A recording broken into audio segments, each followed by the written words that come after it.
Самачи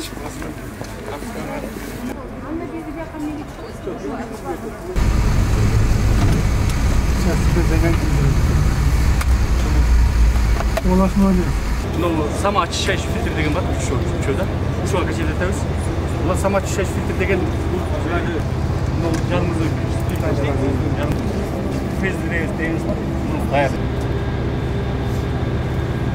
иде там ушунчалык кымбат материалдар менен келгенибиз көрө албай турабыз да. Бетон биздики, профнастилдер биздики, бар биздин калайлар биздики, бар бизден алынгандар. Бул материалдардын азыр ширину, наделину умножать и сразу можно вычислить куда-нибудь. Тура?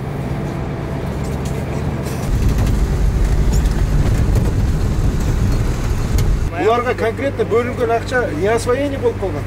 Жок, это былтыр авария болгондо. А до этого почему көңүл бурганбыз? А почему до этого, например, тендерлерди уюштуруп өткөнүбүз? Вот вопрос. Элементарный, простой вопрос. Эмне үчүн ошол жетекчилер көрүп туруп, коңгуроо какканыбыз деген суроо туулат да. Шамал уруп атса, бүт сквозит бардык жерде. Томот да. Тоңгондо еще как-то вот келип калсын. Датчиктер иштебей калды, приборлор иштебей калды деген шылтоону ошондо айтабыз.